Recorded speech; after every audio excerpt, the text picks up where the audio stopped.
안녕하세요. 축구 전문 기자 한준입니다. 토트넘 허스퍼의 브라이튼 원정 승리는 콘테 감독의 전술적인 선택이 주효했다.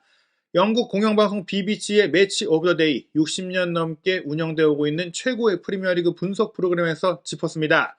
프리미어리그를 누볐던 레전드들이 출연해 깊이 있는 식견과 전문성으로 분석하고 있는데요.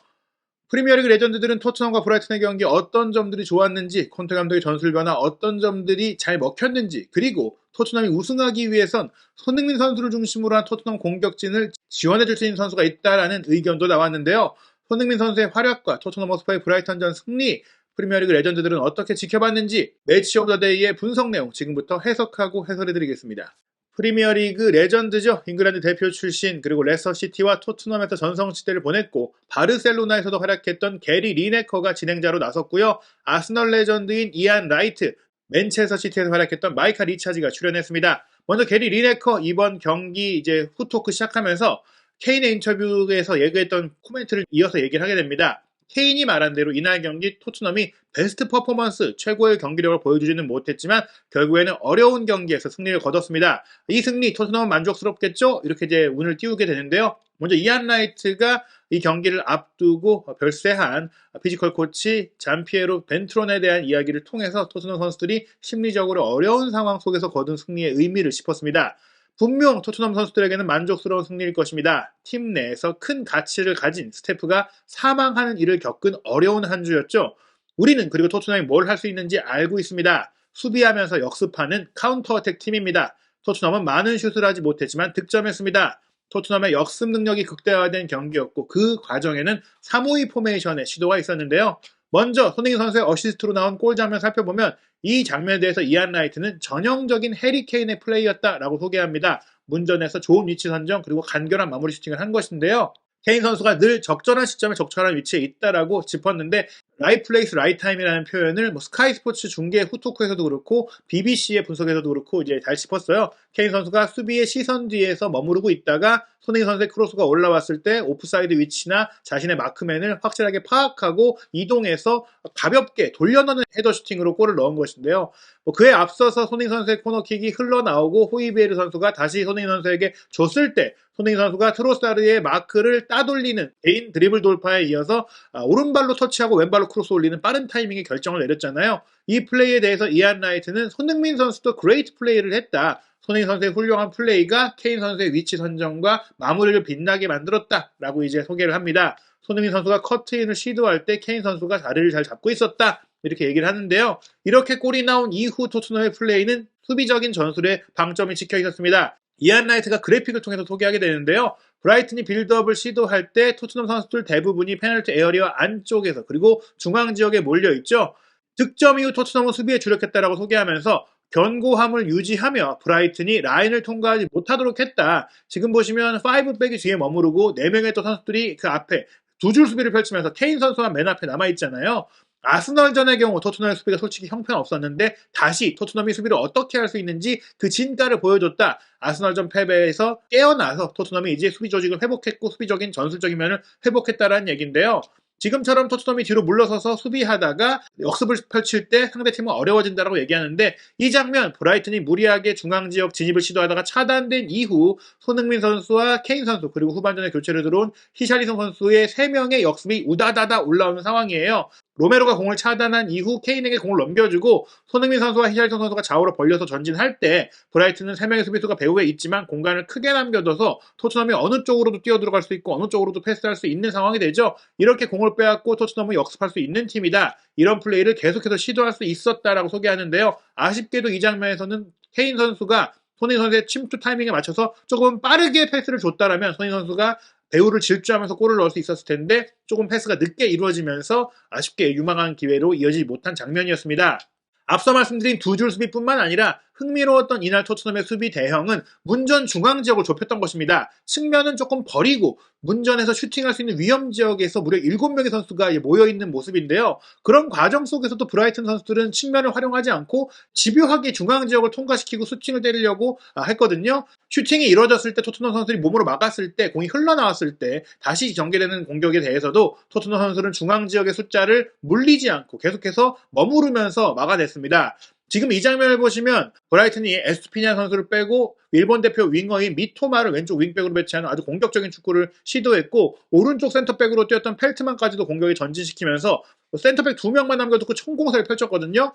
그렇게 올라간 상태에서 보시면 토트넘은 여전히 중앙 지역에 좁게 수비를 하고 있잖아요. 이안 라이트도 이 점을 주목했는데요. 토트넘은 세로로 좁게 수비를 했다. 3명의 센터백이 좁혀서고 크리스마스 트리 대형으로 수비를 했다는 겁니다. 지금 보시면 저 대형을 그림으로 그려놓으니까 3명의 센터백과 3명의 중앙 미드필더 그리고 3명의 이선 공격수 최전방의 케인까지 좁게 크리스마스 트리 대형을 만들고 있는 게 보이잖아요. 그렇다면 이럴 때 브라이튼은 측면으로 빠르게 공을 전개해서 그 공간을 활용했어야 되는데 그 과정이 너무 늦었다.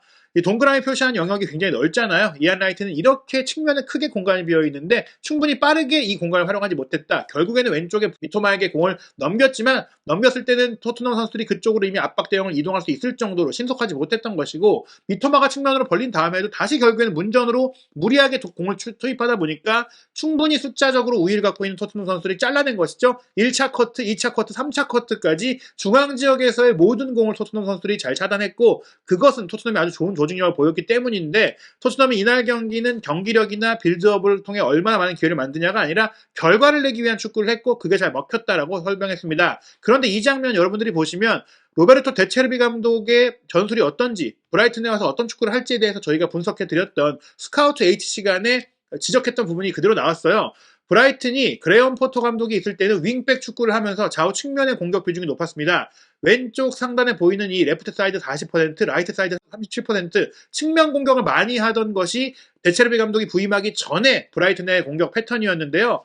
지금 보시면 포지셔널 리포트가 리버풀과의 경기에서 브라이튼이 어떻게 플레이했는지입니다. 브라이튼이 중거리 슈팅도 안 때리고 페널티 박스 안으로 들어와서 100% 슈팅을 때렸고요. 공격 방향도 중앙 지역에서 83%였습니다. 슈팅 방향이 중앙에서만 나왔다. 오른쪽 측면은 0%였고 왼쪽 측면이 17%였는데 너무나 중앙지향적이고 너무나 상대 박스 안으로 들어가려는 그런 빌드업 시도에 집착했는데 리버풀과의 경기에서는 이게 잘 통했고 또 사소올로를 이끌던 이탈리아 리그 시절에 데체르비 감독은 이런 축구를 통해서 재미있는 플레이를 보여줬지만 토트넘이 그걸 간파하고 중앙지향만 확실하게 막은 겁니다. 콘테 감독이 이미 이탈리아 리그 인테르밀란을 이끌 때 데체르비 감독의 사소올로를 4번 만났는데 3승 1무를 기록할 정도로 우세했거든요. 데체르비 감독이 어떻게 경기를 운영할지 미리 알고 파악해서 전술적으로 중앙을 차단하고 두 줄 수비를 펼치면서 브라이튼의 플레이를 꽉 쥘 이후 역습 축구로 잘 대응했다라고 볼 수 있겠습니다. 손흥민 선수와 케인 선수의 두 선수 플레이를 활용할 수 있는 넓은 공간을 보장하는 투톱 전술에다가 나머지 선수들이 뒤에서 지키는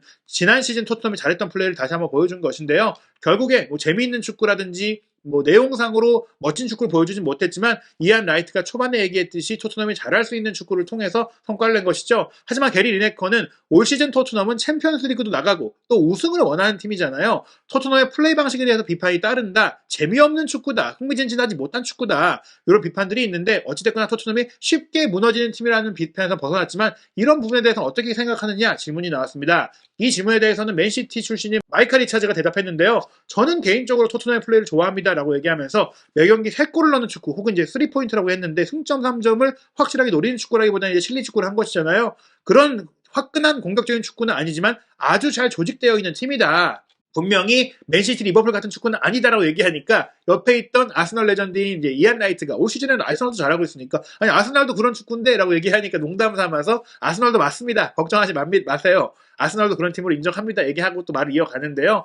하지만 토트넘은 그렇게 할 수밖에 없었다. 브라이튼은 지금 폼이 좋고 또 토트넘이 원정에서 못하고 있고 브라이튼이 특히 홈에서 잘하고 있기 때문에 그런 브라이튼과의 원정 경기에서 이길 방법을 찾아야 했고 결국 그 방법을 훌륭하게 엑설런트하게 해낸 것이다. 결국에는 남는 건 결과이기 때문에 토트넘이 결과 중심적인 선택을 한 것 그리고 그 결과를 내기 위해 보여줬던 집중력과 조직력은 충분히 인정할 만하다라고 얘기한 것입니다. 게리 리네커는 계속해서 토트넘이 지금과 같은 축구로는 우승하기 어렵다고 생각하는 것 같아요. 그렇다면 토트넘이 우승 경쟁을 할 수 있을 만큼 맨시티 리버풀만큼 강한 스쿼드를 갖췄다고 생각하십니까? 라는 질문이 나왔는데 왜냐하면 일단은 현재까지 아스널이 리버풀과 경기를 치르지 않은 가운데 3위를 유지하고 있잖아요. 우승권의 성적을 내고는 있는데 과연 우승을 하려면 이것으로 충분할 것이냐 이런 역습 축구로 우승을 할 수 있겠느냐 질문을 한 것입니다.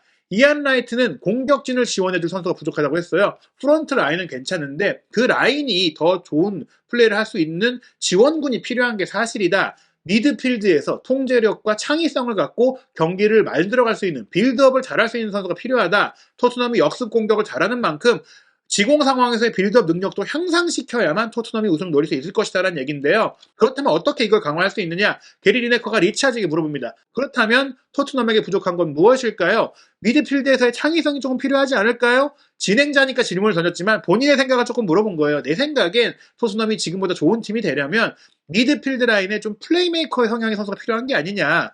저희도 여름 이적 시장 기간 동안 에릭센 같은 선수가 와야 되지 않겠느냐. 에릭센이 왔으면 어땠을까? 이런 얘기들을 많이 했었는데 마이카 리차즈도 그렇게 얘기합니다.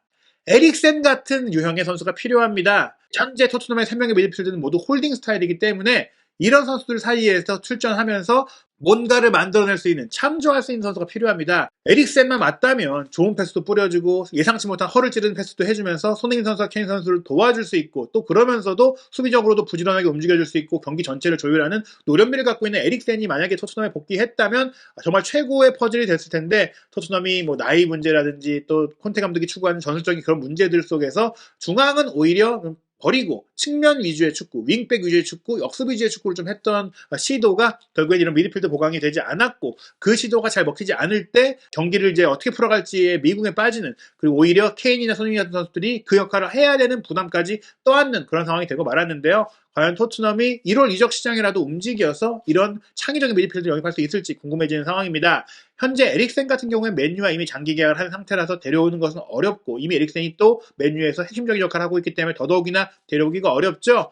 레스터시티가 지금 최악의 부진을 겪고 있는데 제임스 매디슨의 계약 기간이 끝나가고 있거든요. 제임스 매디슨이 토트넘과 오랫동안 연결되어 왔는데 그런 역할을 할 수 있는 선수로서 토트넘에 오게 될 수 있을지도 주목해 봐야 할 것 같습니다. 그에 앞서서 토트넘은 일단 1월 이적 시장이 열리기 전에 많은 경기를 치러야 하고 우승을 노리기 위한 성적을 내야 하는데요.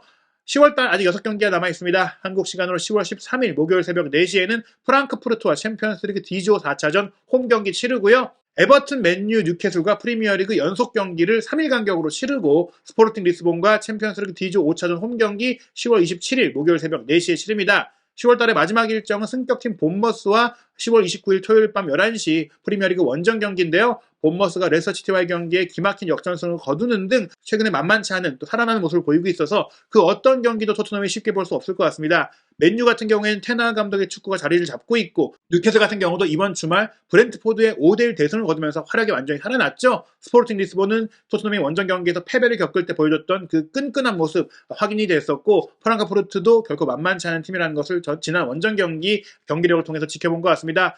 한 경기도 쉬운 경기가 없는데요. 토트넘이 과연 브라이튼과의 경기에서 확인했던 좋은 모습들 이어가고 또 발전시키면서 손흥민 선수의 능력을 잘 살릴 수 있을지, 손흥민 선수를 지원할 수 있는 선수가 있어야만 우승할 수 있다는 얘기 속에 토트넘이 전방에 남은 일정 어떻게 운영할지 한준TV에서 확인하시기 바랍니다.